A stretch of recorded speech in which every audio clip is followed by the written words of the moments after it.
যাচ্ছি। আমার সাথে মাননীয় মন্ত্রী শ্রীমতী অগ্নিমিত্রা পাল মহোদয়া রয়েছেন,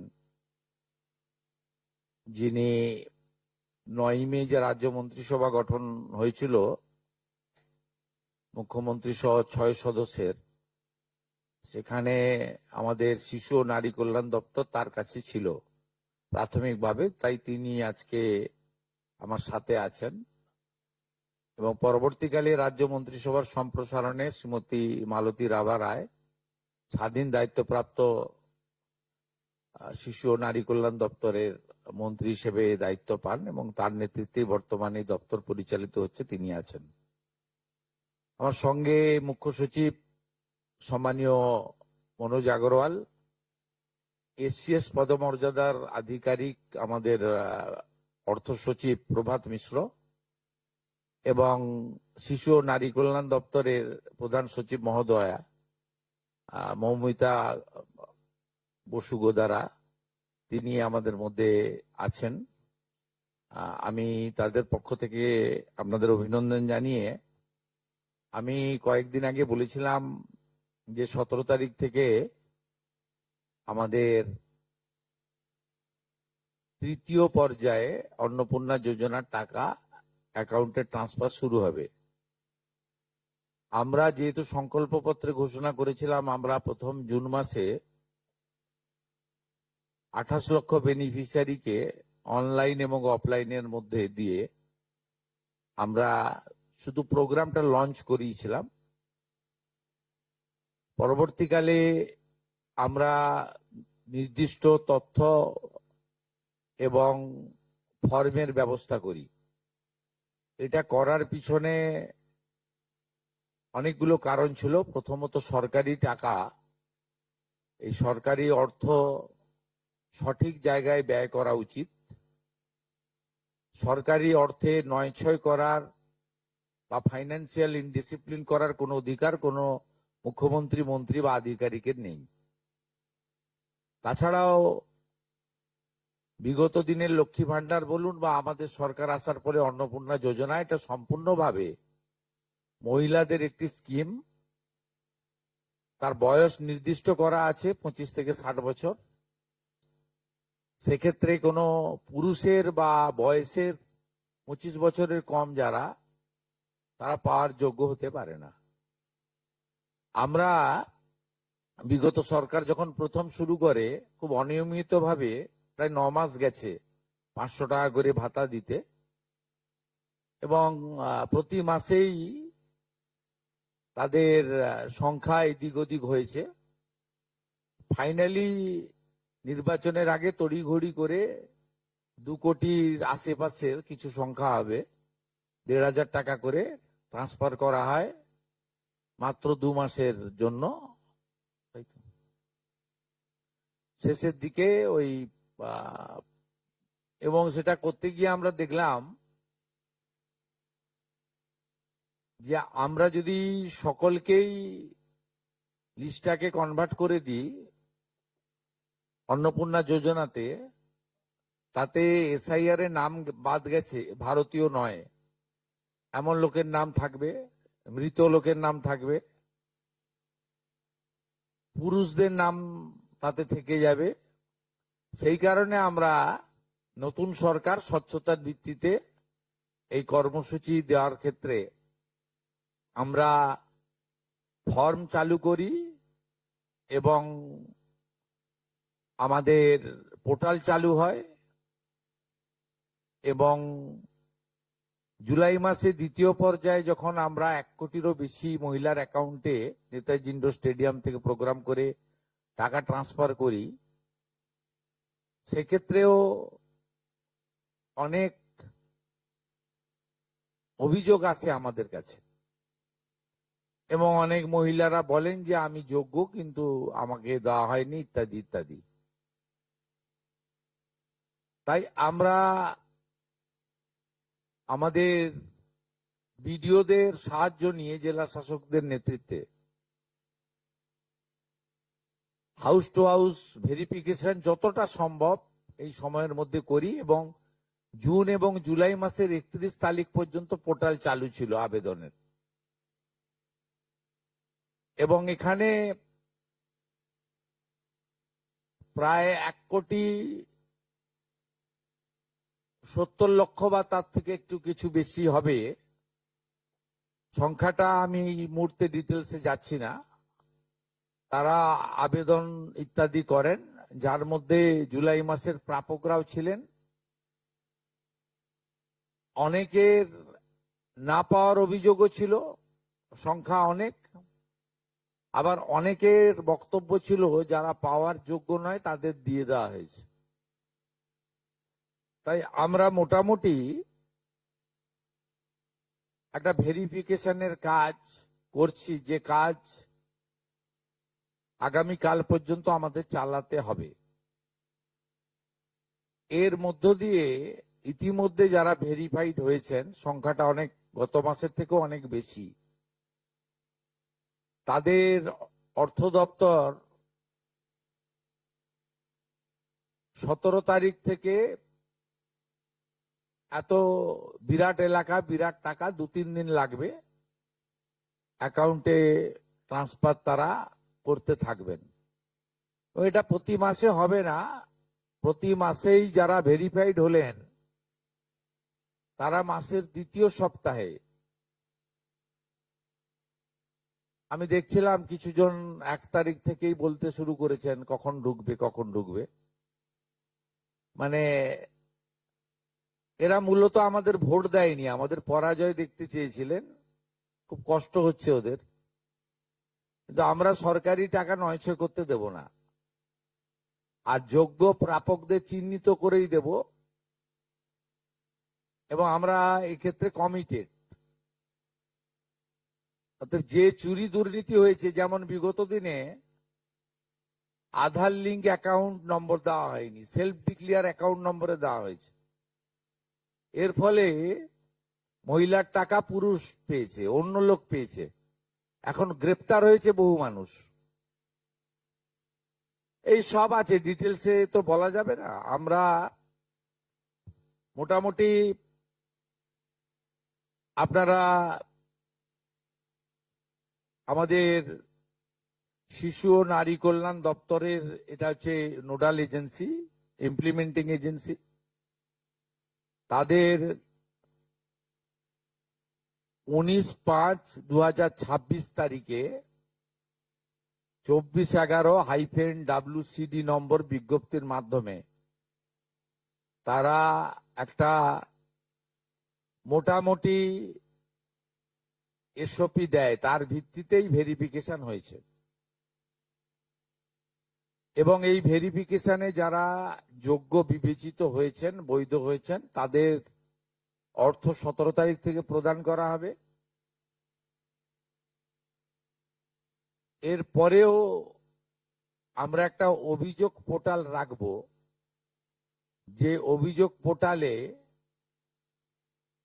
পরবর্তী সময়ে যে কেউ অভিযোগ করতে পারেন, এবং এই অভিযোগ নিষ্পত্তি করার জন্য আমরা সংশ্লিষ্ট ব্লকের বিডিওদেরকে বিশেষ দায়িত্ব, চিফ সেক্রেটারি দায়িত্ব ফিক্সড করে দেবেন। তারা হিয়ারিং নিয়ে একটা নির্দিষ্ট সময়ের মধ্যে নিষ্পত্তি করবেন। আমাদের যারা যোগ্য বিবেচিত হয়েছেন তাদের বয়স 25 থেকে 60 বছরের মধ্যে হতে হবে, আগেই বলা আছে। কেন্দ্রীয় বা রাজ্য সরকার, কোন বিধিবদ্ধ সংস্থা, সরকারি আন্ডারটেকিং, পঞ্চায়েত, পৌরসভা, সরকার, সরকারি সাহায্যপ্রাপ্ত শিক্ষা প্রতিষ্ঠান অর্থাৎ শিক্ষক, শিক্ষাকর্মী, স্থায়ী সরকারি চাকরিতে নিযুক্ত থাকেন, বা পেনশনার্স আসবে না যেহেতু 60 ঊর্ধ্ব, এটা ইরেলিভেন্ট। এরা এই বেনিফিটের মধ্যে পড়ছেন না। তাছাড়া যারা আয়কর প্রদান করেন, অর্থাৎ এখন আয়করের ঊর্ধ্ব সীমা হচ্ছে 12 লক্ষ টাকা বছরে। 12 লক্ষ টাকা পেরিয়ে গেলে আয়কর দিতে হয়। যে পরিবার আয়কর দেন, অর্থাৎ যার বাৎসরিক আয় 12 লক্ষ টাকা, সেই পরিবার এই কর্মসূচি অন্তর্ভুক্ত হওয়ার সুযোগ পাবেন না।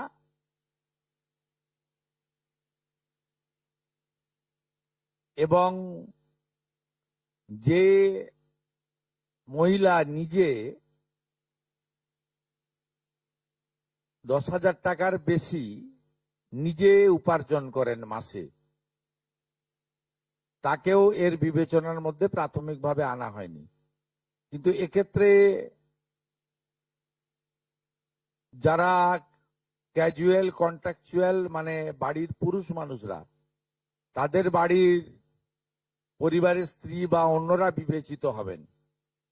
যদি কোনো মহিলা, এটা একটি নারী অর্থনৈতিক সশক্তিকরণের স্কিম, সেক্ষেত্রে যিনি সরাসরি নিজে 10,000 টাকার বেশি উপার্জন করেন তাকে বিবেচনা করা হবে না।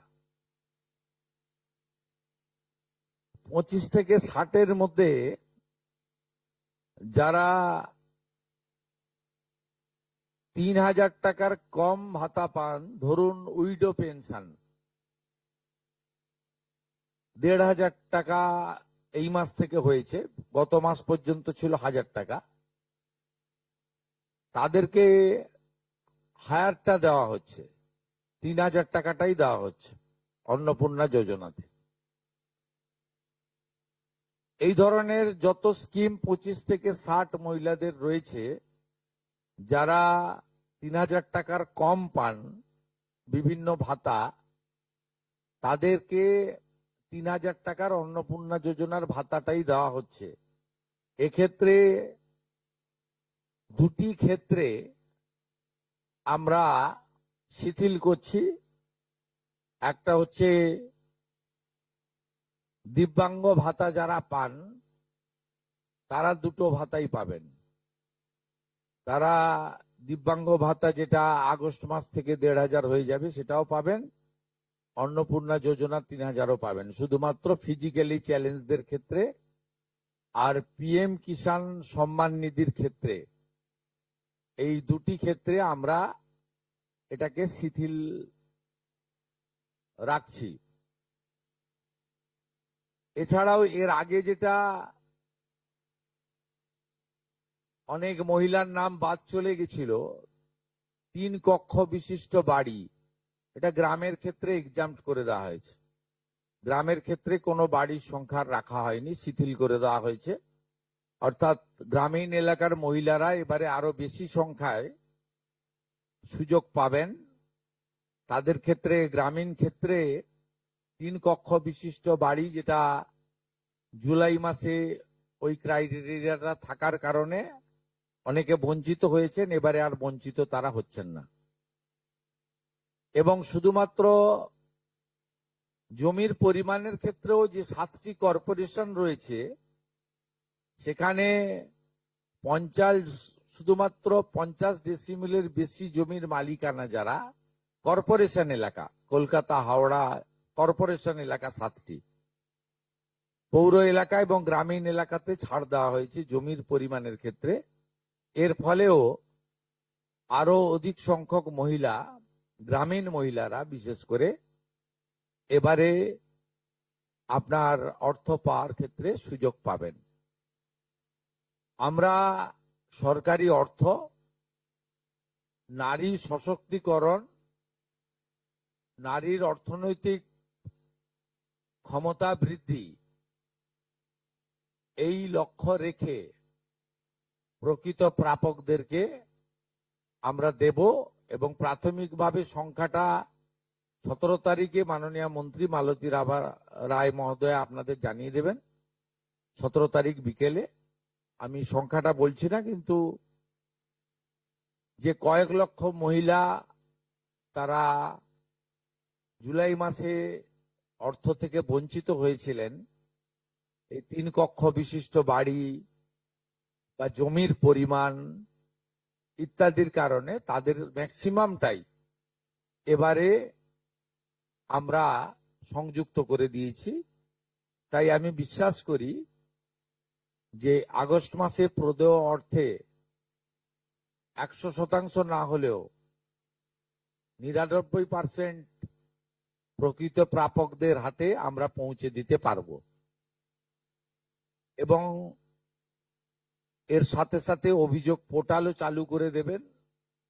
সেই অভিযোগ পোর্টালেও আমাদের দপ্তরের গাইডলাইনের বাইরে গিয়ে কেউ যদি পেয়ে থাকে আপনারা তথ্য দিয়ে সাহায্য করবেন রাজ্য সরকারকে। আর এই গাইডলাইনের মধ্যে থাকা কোনো দিদি বা বোন যদি বঞ্চিত হন তিনিও আপনারা আবেদন করবেন এবং এটা কন্টিনিউয়াস প্রসেসের মধ্যে থাকবে।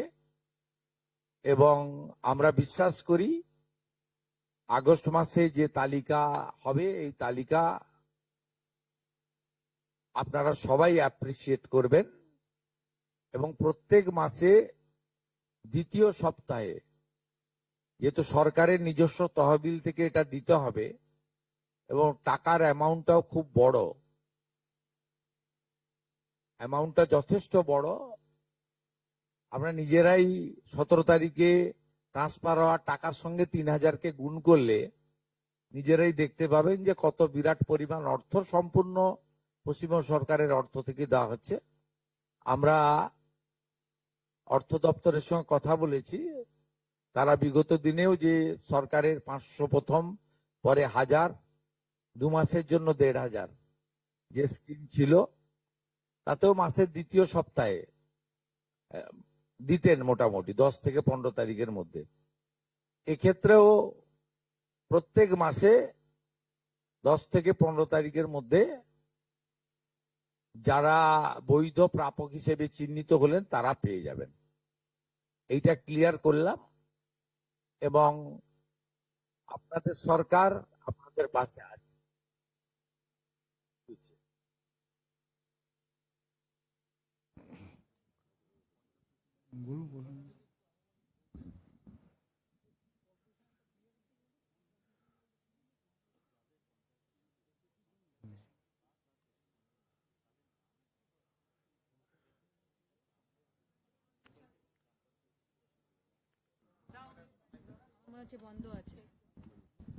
दादा दादा हिंदी थोड़ा अगर बोल दे, हिंदी में हिंदी में हिंदी में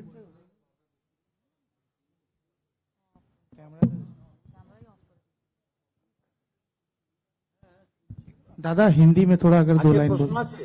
হ্যাঁ हिंदी हिंदी স্যার में একটা বলার একটা প্রশ্ন ছিল। एक तो हिंदी थोड़ा हिंदी में बोल दीजिए दादा 2 लाइन। হ্যাঁ প্রশ্নটা হচ্ছে যে একটি হিন্দিতে পরিবারে, তো- স্যার এক প্রশ্ন করব। হ্যাঁ যেটা হচ্ছে পরিবারে কজন পেতে পারে, ধরা যাক মা, ছেলের বউ বা মেয়ে একই পরিবারে, তো এরা যদি এই আমাদের যে বেনিফিশিয়ারি, গাইডলাইন আছে গাইডলাইনের মধ্যে যারা পড়বেন তাদেরকেই দেওয়া হবে। আপনার তো এই সরকারি আপনার যে গাইডলাইন নির্দিষ্ট করে দেওয়া হয়েছে সেই গাইডলাইনের মধ্যে পড়বেন। কোন পরিবারে একজন হতে পারে, একাধিক ব্যক্তি হতে পারে, যে গাইডলাইন নির্দিষ্ট করা হয়েছে শিশু ও নারী কল্যাণ দপ্তর থেকে, সেই গাইডলাইন অনুযায়ী তারা পাবেন। ধন্যবাদ। সরকারি কর্মচারী, আয়কর প্রদানকারী ও যে মহিলা নিজে 10,000 টাকার বেশি রোজগার করেন তারা বাদ দিয়ে। दादा थोड़ा हिंदी में बोल दे 2 लाइन और नेशनल। মাননীয় মুখ্যমন্ত্রী, বলছিলাম ওই কর্পোরেশনে যেটা বললেন 50 ডেসিমিলের যে বিষয়টা, ওটা যদি আরেকবার বলেন, আর ওই 3 কক্ষের বিষয়টা ওটা আমরা একটু। 7টি কর্পোরেশন এলাকায় যারা হাফ একরের বেশি জমির ল্যান্ডলর্ড, এটা বিগত যে স্কিমে এটাতে পৌর এলাকা বলেছিল, আমরা গ্রামীণ মানে জেলার পৌর এলাকাগুলোকে এক্সাম করে দিয়েছি। কলকাতার ক্ষেত্রে 50 ডিসমিল জায়গার মালিক যিনি আছেন, আশা করি সেটি তার বাড়ি থেকে 3000 টাকা ডিমান্ড করবেন না। স্যারেন্ডার অপশনও আছেন, যারা মনে করেন যে আমরা সরকারি এই টাকাটা নেব না, স্যারেন্ডারও করতে পারেন। दादा हिंदी में अगर 2 लाइन बोल दे स्मॉल फॉर नेशनल। देखिए हिंदी में तो नहीं है, हमारी मैनिफेस्टो में है कि आप लोग नारी सशक्तिकरण और उनका फाइनेंशियल इम्प्रूवमेंट के लिए हम लोग 3000 रुपया करके अन्नपूर्णा योजना के अंदर देगा। पहले मंथ में 26 जून 28 लाख लोग को मिला, 1 करोड़ से ज्यादा मिला जुलाई महीने में।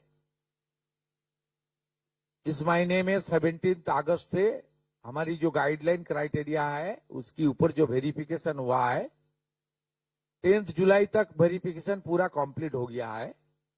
31 जुलाई तक पोर्टल चला। उसका बाद भी जो जो वेरिफिकेशन में आएगा उसको मिलेगा। थोड़ा जो हमारी पहले क्राइटेरिया था उसमें रिलैक्सेशन में हम लोग दे दिया, खास करके ग्रामीण क्षेत्रों में हमारी दीदी बहन को मिले, यही हमारी लक्ष्य है। उसका साथ साथ हर महीने सेकेंड वीक के अंदर 15 तारीख के अंदर रुपया अकाउंट में जाए, ये अर्थनैतिक जो फाइनेंशियल व्यवस्था भी होना चाहिए। ये दोनों मिला के हम लोग थोड़ा एक्सरसाइज किया है। आज कंसर्निंग डिपार्टमेंट का जो मिनिस्टर है मालती राभा रॉय और सीनियर एक मिनिस्टर है अग्निमित्रा पाउल, चीफ सेक्रेटरी का प्रेजेंस में हम लोग इसका प्रेस कॉन्फ्रेंस के द्वारा इसको क्लियर किया है, इसका जानकारी सबको दिया है। 17 अगस्त से मिलने वाला है और हर महीने सेकेंड वीक जिनका क्राइटेरिया फुलफिल हो गया है, वेरिफिकेशन कंप्लीट हो गया है, उनको रुपया ट्रांसफर हो जाएगा। कंप्लेन का भी एक आपने ऐप लॉन्च की बात की है कि किसी का कोई शिकायत हो तो उसको लेके भी थोड़ा एक लाइन। देखिए, ये बहुत सारे सरकार का प्रोग्राम पहले मध्य प्रदेश से शुरू हुआ, लाडली बहन, उसका बाद आसाम में शुरू हुआ, उसका बाद बंगाल में शुरू हुआ 500 रुपया, उसका बाद हरियाणा में हुआ, महाराष्ट्र में हुआ। आप सब सरकार के देख लीजिए, ये वेरिफिकेशन, कॉम्प्लेन, सजेशन, कॉम्प्लेन और आपका वेरिफिकेशन पोर्टल, एप्लीकेशन पोर्टल, ये ऑनगोइंग है। हम लोग जब 17 को रुपया ट्रांसफर हो जाएगा, उसका बाद 21, 22 से एक पोर्टल चालू होगा जिसमें शिकायत आ सकता है। जिसको मिला है, क्राइटेरिया तोड़ के मिला है, तो उसके खिलाफ भी कॉम्प्लेन हो सकता है। क्राइटेरिया फुलफिल होने का बाद जिसको नहीं मिला वो भी अपने अपील रख सकता है। इससे कॉन्टिन्यूअस प्रोसेस चलेगा। लेकिन मेरा विश्वास है 99% जो हमारी जेन्युइन एप्लीकेंट है उसको कवर हो गया है। 10 जुलाई तक वेरिफिकेशन 100% हो गया है और 11 जुलाई से 31 जुलाई ये 20 दिन का पूरा वेरिफिकेशन नहीं हुआ है। उसमें कुछ हुआ है, कुछ बाकी है, वो चलते चलते ठीक हो जाएगा। স্যার একটাই প্রশ্ন স্যার, আপনি অনেক ছাড় দিয়েছেন, কিন্তু গ্রামের দিকে যারা সরকারি চাকরি করেন তার স্ত্রী এইটা কি আবেদন করতে পারবেন অন্নপূর্ণা যোজনায়? সরকারি চাকরি করেন, সে শিক্ষক হতে পারেন বা পার্মানেন্ট সরকারি কর্মচারীর ক্ষেত্রে তো তার স্ত্রীর কথা বলছি স্কিম নেই স্যার। তার সরকারি কর্মচারীর ক্ষেত্রে তো যে স্থায়ী সরকারি কর্মচারী তিনি না, আমি সেটা বলছি না স্যার, মানে তার স্ত্রীকে মানে পাবে কি? ক্যাজুয়াল পার্ট টাইমেরা পাবেন তো স্যার। আমি সরকারি কর্মচারী বলছি না, যারা যারা ক্যাজুয়াল কন্ট্রাকচুয়াল পান, নট পার্মানেন্ট, তাদের পরিবারের ক্ষেত্রে কোনো বার নেই, সবাই পাবেন। পার্মানেন্ট কোনো আমি ক্যাটাগরির কথা বলবো না। পার্মানেন্ট যিনি করেন, পার্মানেন্ট চাকরি যিনি কেন্দ্র বা রাজ্য সরকারের, তিনি পাবেন না।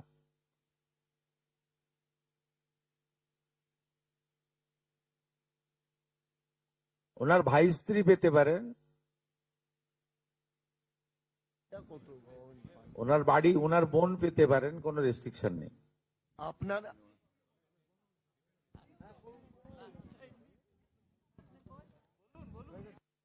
বলুন।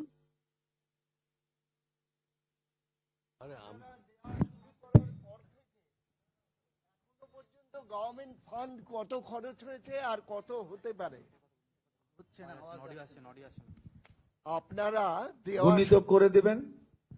প্রথম মাসে 28 লক্ষ গুণিতক 3000, দ্বিতীয় মাসে 1,19,00,000 গুণিতক 3000। এই মাসে 17 তারিখ বিকালে মালতীদি বলে দেবেন কত গুণিতক 3000 করে দেবেন। আমরা 8 মাসের জন্য বাজেটে 35,000 কোটি টাকা রেখেছিলাম। আমাদের মনে হয় এই 8 মাসে 48 থেকে 50,000 কোটি টাকা দিতে হবে। তার জন্য আমরা প্রস্তুত। আমরা অর্থ দপ্তরের সঙ্গে কথা বলেছি, ব্যবস্থা নিয়েছি, এবং আমরা প্রত্যেক মাসের, এর আগে যে সরকারের যে 500 টাকার স্কিম ছিল সেটাও 10 থেকে 15 তারিখের মধ্যে যেত, এটাও 10 থেকে 15 তারিখের মধ্যে প্রতি মাসে ভেরিফাইড লোকেরা যারা প্রাপক তারা পেয়ে যাবেন, এবং সম্পূর্ণ কমপ্লিট হয়ে গেলে আমরা কয়েক মাস পরে লিস্টও দিয়ে দিতে পারবো। এখন পোর্টালে আন্ডার ভেরিফিকেশন পেন্ডিং ও কিছু থাকতে পারে। আমার মনে হয় ম্যাক্সিমাম শর্ট আউট হয়ে গেছে। এর আগে যে প্রবলেমটা হয়েছিল তাতে কিছুটা অ্যাকাউন্টসের জন্য প্রবলেম হয়েছিল, অনেকের অ্যাকাউন্ট নাম্বারের সঙ্গে ব্যাংকের, সেটা সেই প্রবলেমের জন্য আমরা সলভ করে নিয়েছি ওটা। তারপরে 3 কক্ষ বিশিষ্ট বাড়ি, এটা সম্পূর্ণ গ্রামীণ ক্ষেত্রে আমরা এক্সাম্পট করে দিয়েছি। তারপরে 50 ডিসিমল জমি অনলি কর্পোরেশনে অ্যাপ্লিকেবল, অন্য জায়গা ছোট মিউনিসিপ্যালিটির ক্ষেত্রেও এক্সাম্পট করে দেওয়া হয়েছে। আর জিএসটি যেটা সেটাও এক্সাম্পট করে দেওয়া হয়েছে।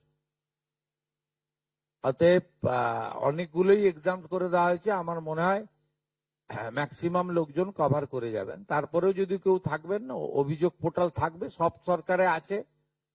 আপনি আগের সরকারের লক্ষ্মীর ভান্ডারেও দেখবেন একইভাবে অভিযোগ পোর্টাল ছিল, তাদের দুয়ারে সরকারে অভিযোগ তারা নিতেন, মুখ্যমন্ত্রীকে বলো কমপ্লেন নথিভুক্ত হতো। আপনি মহারাষ্ট্র দেখবেন, মহারাষ্ট্র 2000 টাকা করে দেয়, অ্যাপ্রক্স 1.5 কোটি মহিলা পান। সেখানেও দেখবেন পোর্টাল চালু আছে, আপনার কমপ্লেন পোর্টাল। অন্য সরকারগুলোর ক্ষেত্রেও ডাউনলোড করে দেখে নিন, সমস্ত জায়গায় পোর্টাল এবং অভিযোগের সিস্টেম চালু থাকে। ইটস এ কন্টিনিউয়াস প্রসেস, এবং রেকটিফিকেশন হতে থাকে, ইনক্লুশন এক্সক্লুশন হতে থাকে। এটা কোনো নতুন কিছু নয়, কিন্তু আমাদের মেজর যে প্রবলেমটা ছিল 80% আমরা মনে করি জুলাই মাসে ঠিকঠাক ছিল, 20% আমাদের ভুল ত্রুটি ছিল, বা কিছু কিছু ক্রাইটেরিয়াতে শিথিল করা দরকার ছিল। আমরা মনে করেছি যে শহরের ক্ষেত্রে এবং গ্রামের ক্ষেত্রে পার্থক্য, সেটা গ্রামের ক্ষেত্রে আমরা অনেকটা শিথিল করে দেওয়ার ফলে, বা ছোট মিউনিসিপ্যালিটিগুলোর ক্ষেত্রে এবারে আমার মনে হয় ম্যাক্সিমাম শর্ট আউট হয়ে যাবে।